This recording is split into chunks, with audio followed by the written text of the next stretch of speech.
Klein, host of Tango Stories, which brings you glimpses into the lives of the dancers, musicians, organizers, and DJs who are part of the worldwide resurgence of Argentine tango.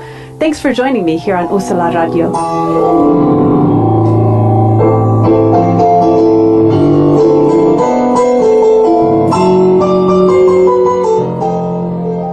Thanks so much for tuning in to Tango Stories today. I'm your host, Meredith Klein.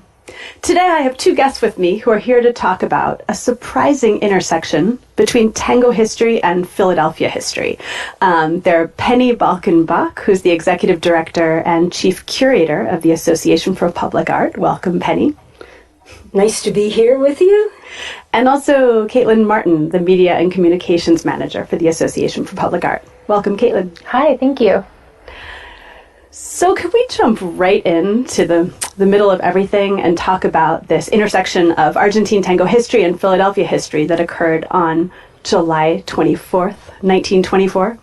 Sure. Well, what I'd like you to do is imagine standing in the middle of the parkway where the dedication of the Swan Memorial Fountain occurred, and imagine 10,000 people dancing the tango in celebration of that dedication.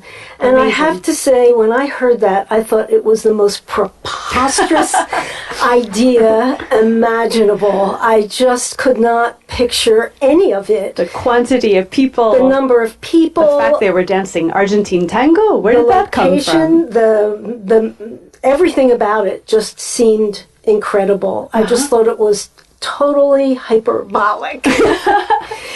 And that really is what led us at the Association for Public Art to kind of scratch the surface and see, was this an urban legend? Because it, certainly the idea came from somewhere. Yeah. And just poking around and looking at newspaper reports of the time, oh my heavens, we discovered that there was something called the Parkway Dances that actually had started before the dedication of this fountain. Wow.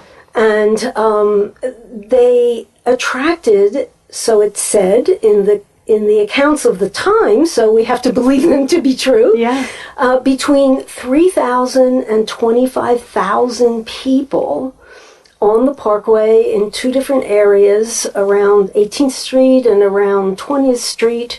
The Parkway would be closed off, and people would come to the Parkway dances.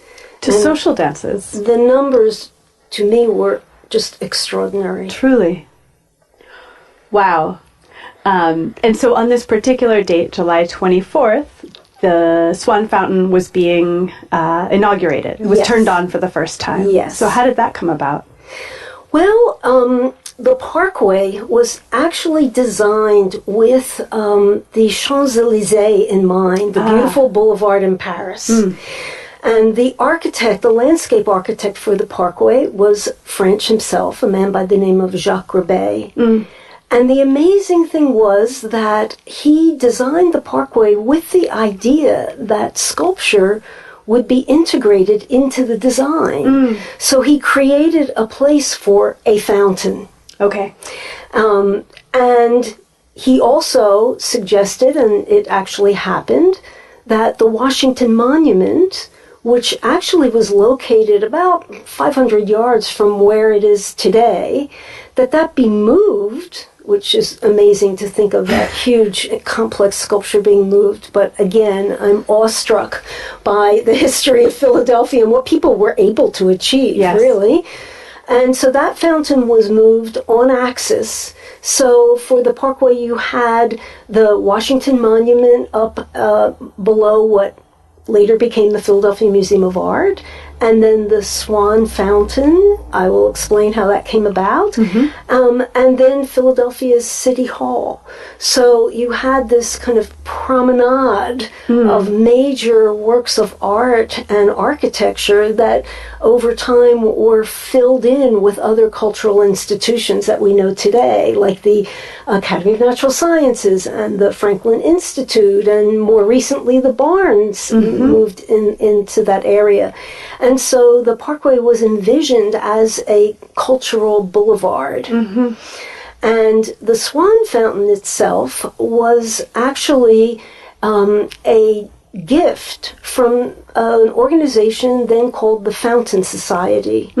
And their founder was a man by the name of Wilson Carey Swan, with a double N on the end. Hence, and Swan Fountain. And they wanted to create a something in his honor and his memory. And they invited the incredible sculptor Alexander Sterling Calder, whose father created the sculpture on City Hall.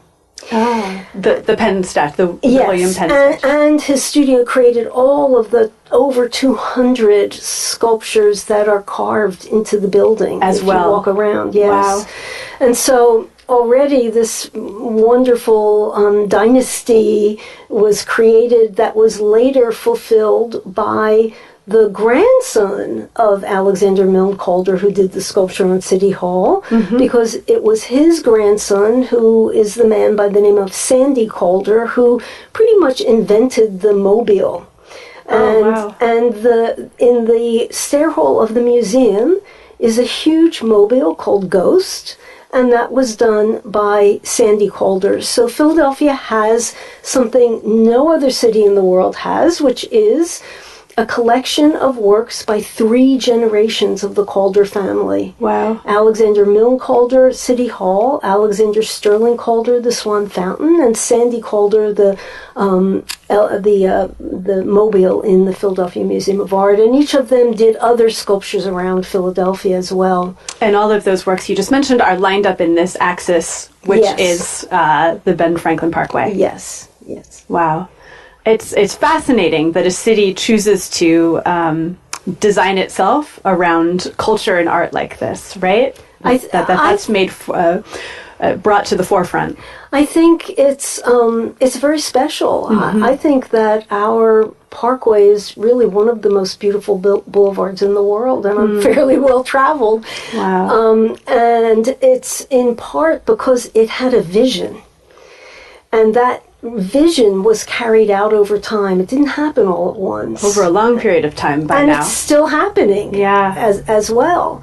So when you have this kind of big idea, I think that it really enables, in fact, encourages creativity and imagination and all of the things that go into creating, a public space.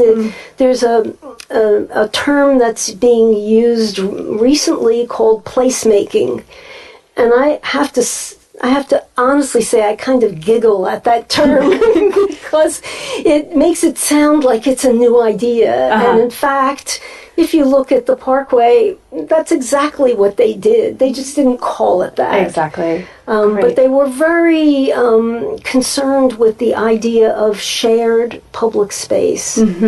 And our organization, the Association for Public Art, which was formerly known as the Fairmount Park Art Association, likewise is very committed to the idea of what can be presented, what can happen in a shared civic environment. Wonderful.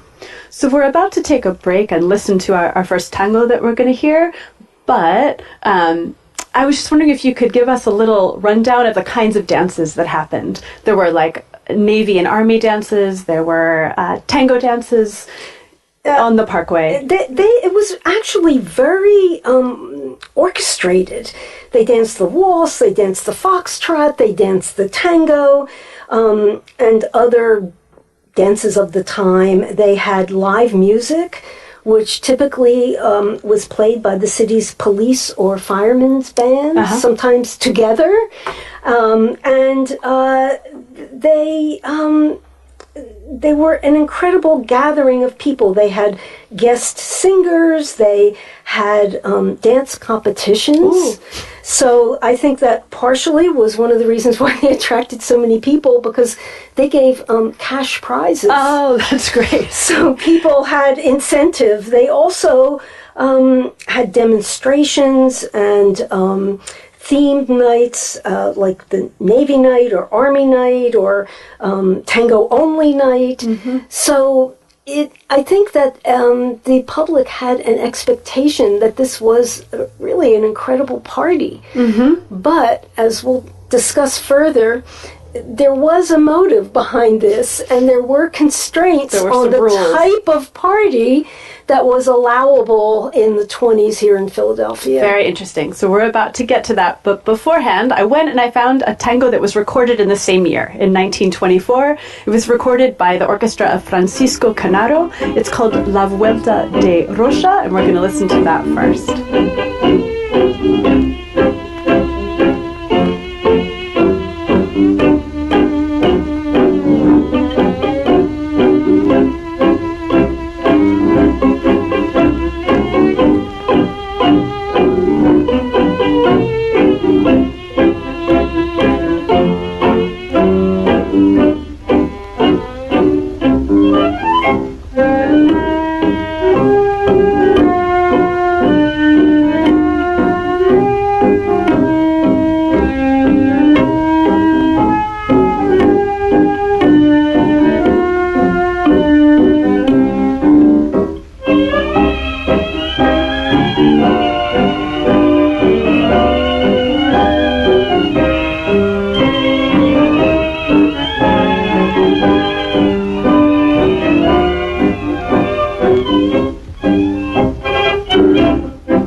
Again, that was La Vuelta de Rocha of Francisco Canaro, recorded in 1924, the same year that we're talking about the Swan Fountain being inaugurated and huge numbers of people dancing tango on the Ben Franklin Parkway. So I understand that there was quite an interesting figure at the helm of these dance events. Is that right? That is true. The figure was Miss Marguerite Valls. I think that's the way it's pronounced. I suspect it is. It's very close to the word waltz, which is ironic given the fact that she was a self-appointed, initially, a self-appointed regulator and overseer of these Parkway dances. And she went to the mayor of the city of Philadelphia because she felt that in public spaces there was a lack of decorum, and that through dance, people would learn to behave in a more civilized way. Wow. So the dances they were highly regulated. Well, first of all, there would be no like quivery, wiggly, jazzy dancing. It was intended to be pretty straightforward. And that was like mandated. Like you can't quiver or wiggle. No, and no cheek to cheek. Oh, awesome. Nope. And the men had to wear coats and shirts with collars. They preferred ties as well. Women were not allowed to wear sweaters. We can guess why. And also, you were not allowed to chew gum.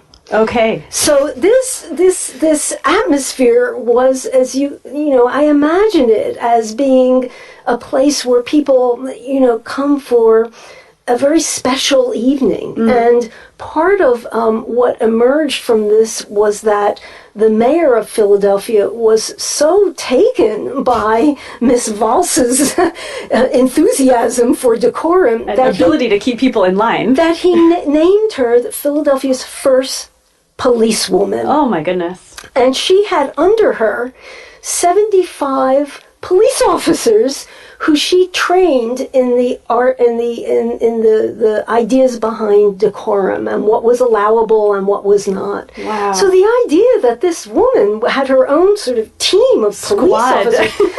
And I read again in the newspapers of the time that they reprimanded about 5 people in the course of all of this dancing, but there never was an arrest. Wow. They would go up to people and tell them that either they had to leave or they, had to abide by these rules and regulations. So, I mean, that's amazing, because you're talking about tens of thousands of people who attended these events. Yeah. In crowds. And I think probably what happened, when you think about it, I always try to put myself in the middle of this. What, what must that have been like? Yeah. And I think people, kind of self-regulated. Yes. That this was something very new and very exciting and very public, and they wanted to behave. So Miss Vals's idea actually panned out, that it was a way of people coming together for this common social experience. And because she created the structure where people knew what was required of them, expected of them, it probably really helped people to stay in line and not act out. She became like a leading national figure on dance, poise, etiquette. Wow. She, was really a very special person. Amazing. Well, as an homage to Miss Marguerite Valse, I thought we might listen to a tango valse. I was unable to find one from as early as 1924, but I did find from 1933, Amor y Celos of the Orquesta Típica Victor. So we're going to listen to Amor y Celos.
Princesa mía, lejos de ti, ya no podría solo vivir.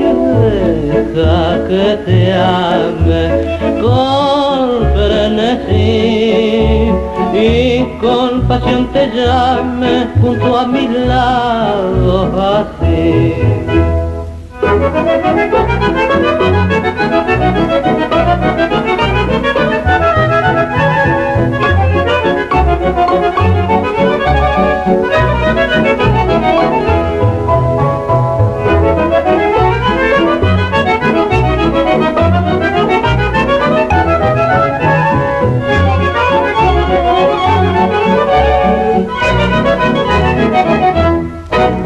So again. That was Amor y Celos of the Orquesta Típica Victor.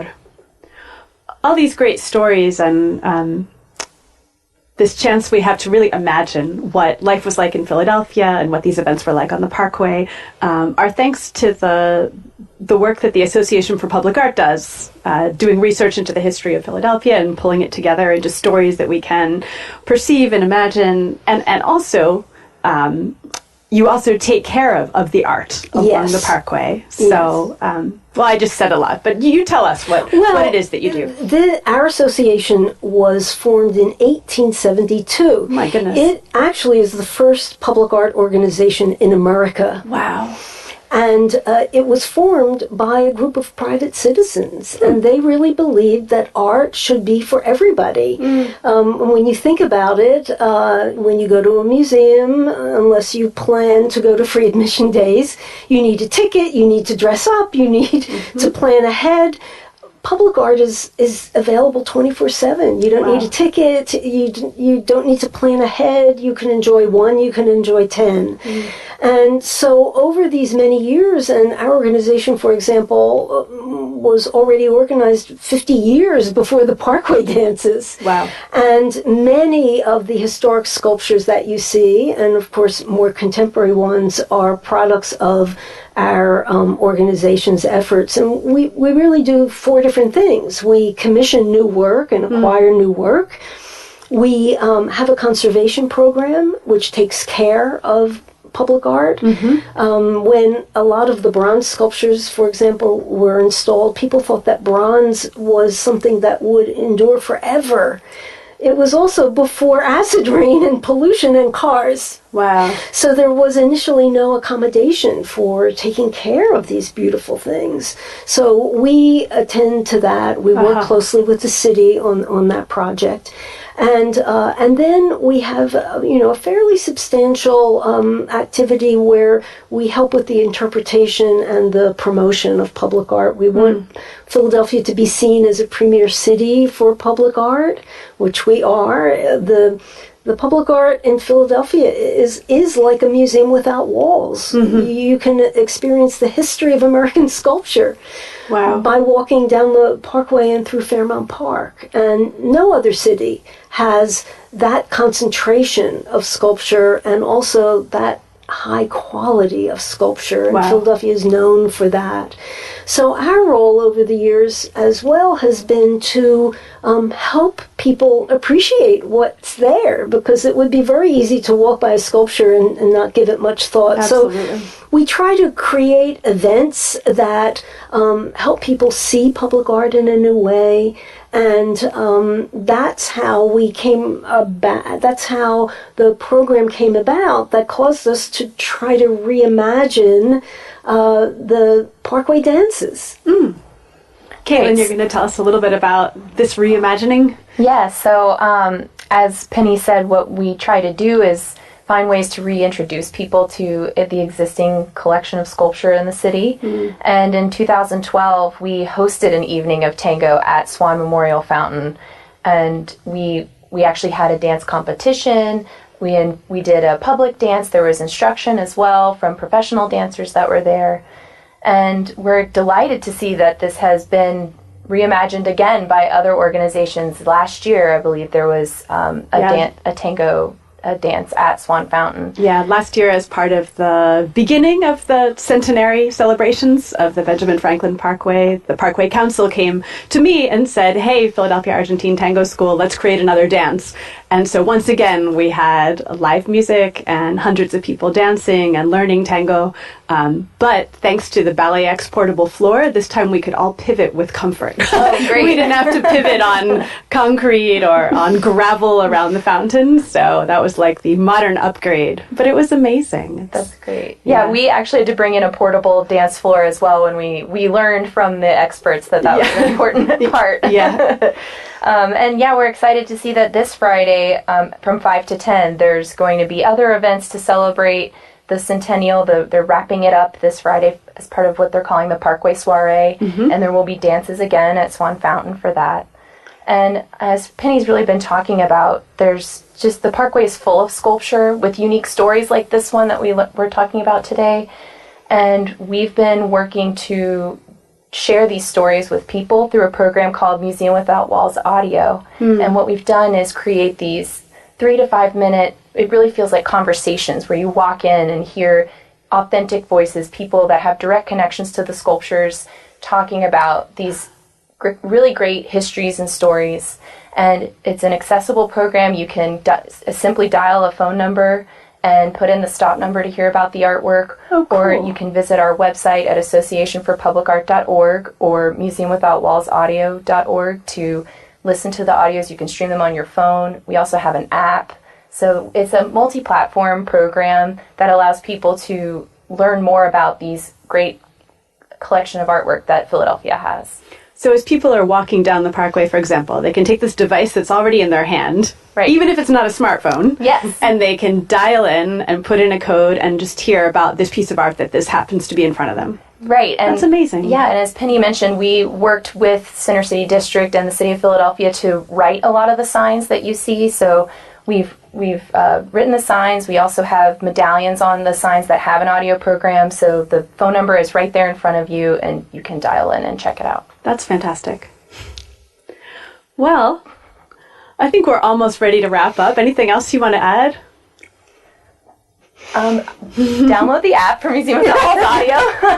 It's free. I think that's what's really important as well, is that this is a free platform, and we are constantly trying to share this information with people and just show how special the different sculptures are and how unique it is with every single sculpture. There's a unique story as to how it got there, why it's there, who was involved in bringing it there.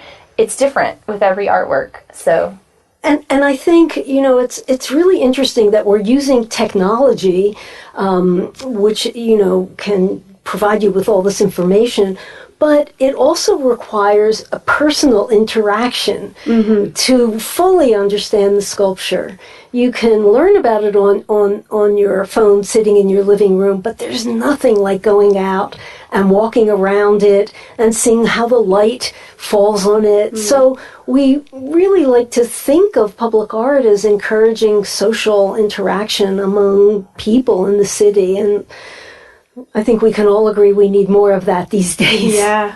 And even exercise, because it's a good walk. That's If right. you walk the Calder sculpture pathway Yes. and back, that's your exercise for the day for sure.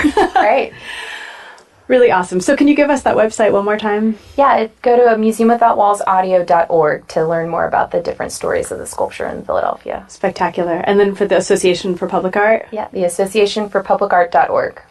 That's very straightforward. I so much appreciate your coming on the show today. Thank you, Caitlin. Thank you, Penny. Yeah, thank you for having us. Thanks for having us. This was really fun to talk about dance and art. Yeah, it got me really excited. So I look forward to seeing everything that you keep doing and hopefully be part of it. Thank you, guys. Thank you. From listening to live broadcasts, history, education, and other matters, Keep On Keepin' On is your one stop for all things jazz. I am your host, Marcel Bellinger. Let's hit.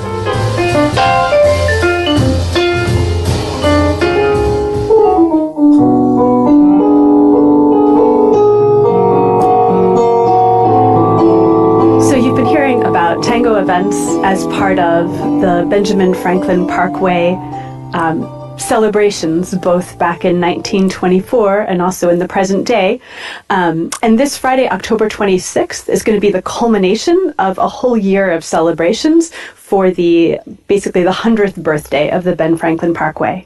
So you won't be surprised to hear that tango is going to be part of it. The Philadelphia Argentine Tango School is bringing a whole tango event to the Free Library of Philadelphia. We're going to be at the main branch at 1901 Vine Street with events from 5 p.m. to 9:30 p.m. and they're all free.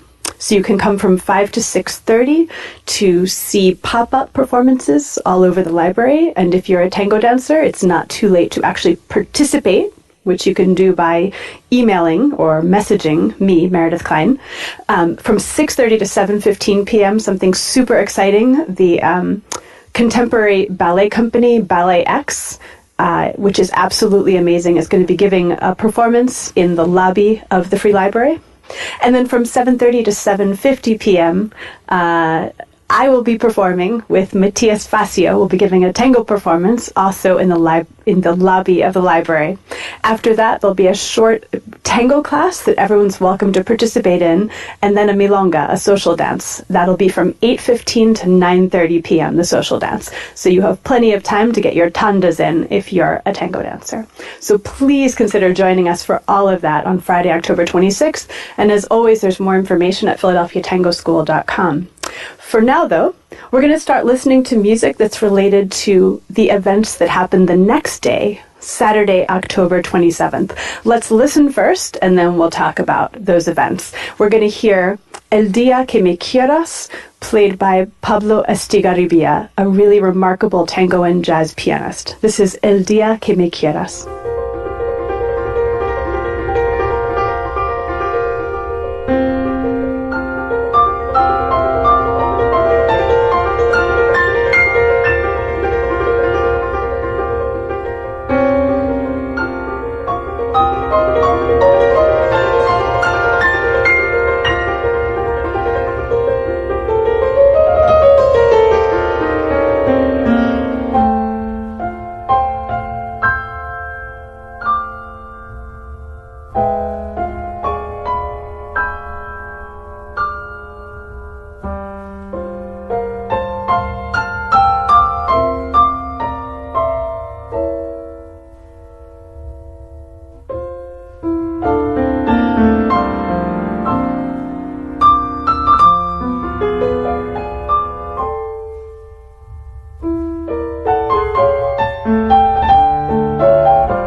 So again, that was pianist Pablo Estigarribia playing El Día que Me Quieras.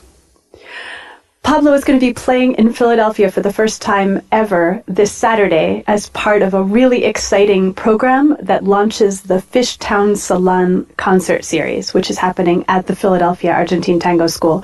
Pablo and Emiliano Messias, Pablo Estigarribia and Emiliano Messias are going to be playing a concert of dueling tango pianos. So they've specially arranged tangos for two pianos, and also there's a bit of, a duel, a bit of competition between them in this really great sit-down concert. So whether you're a tango dancer or somebody who just likes music, you can come and listen with a chair under you. You don't have to dance, or you can't even dance during the concert, and it's just going to be really amazing.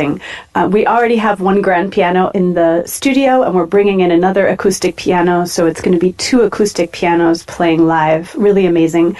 And I really want to give a shout out to Opus Piano Store, which is lending us the second piano very, very generously. So we just got to know a little bit of Pablo Estigarribia. Now we're going to listen to two tracks that feature Emiliano Messias, the other pianist. I have not studio recordings, but two live unedited recordings. So keep that in mind, but even live and unedited, they sound amazing. So these feature Emiliano Messias on piano, Javier Sanchez on bandoneon, and Nastasia Vojnovic on violin, and were recorded during the Philly Tango Fest 2018. The songs are Canaro en París and Desde el Alma.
So those were 2 tracks recorded live at the last Philly Tango Fest in May, recorded by pianist Emiliano Messias, bandoneon player Javier Sanchez, and violinist Nastasia Vojnovic.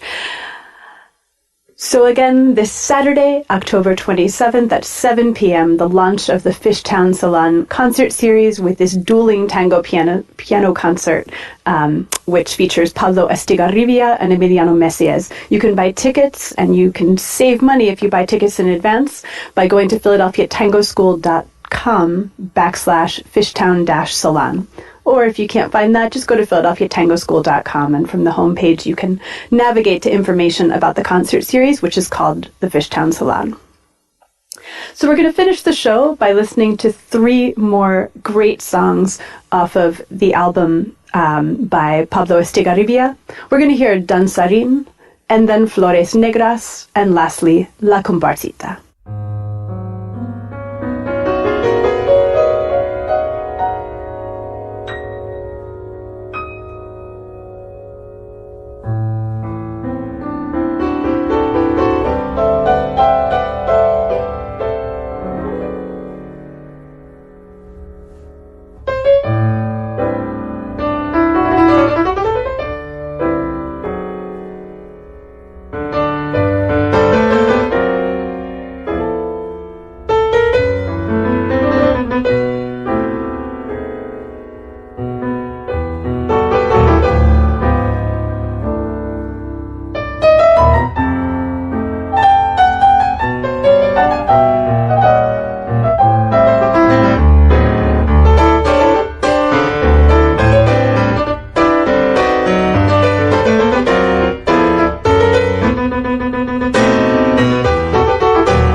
again, we have coming up a huge weekend for tango in Philadelphia. Whether you already dance or have never danced tango before or just want to watch and listen to tango, we have something for you. So the events start at the Free Library of Philadelphia at 1901 Vine Street on Friday, October 26th, and the events go from 5 to 9:30 p.m. They're free, and in addition to a lot of tango, you have an amazing performance by Ballet X. On Saturday, the events start with the Fishtown Salon concert, the Dueling Pianos concert by Pablo and Emiliano at 7 p.m. Then we quickly clear the room and move on with our normal Milonga Quilombo schedule, which is an all-levels tango class. Beginners are welcome starting at 8:30, and then a Milonga from 9:30 p.m. to 2 a.m. And these events feature Matias Facio, our guest teacher in residence, who's just astounding, and also special guest Carla Marano, someone we know well here in Philadelphia because she's been here many times. So come out for that. And then lastly, on Sunday, great workshops with Matias Facio from 2 to 5:30 p.m. So this is your weekend to dance tango, to see tango, to listen to tango, and we hope you'll come out. For now, thanks so much for listening to Tango Stories here on USALA Radio. Hope to see you next time.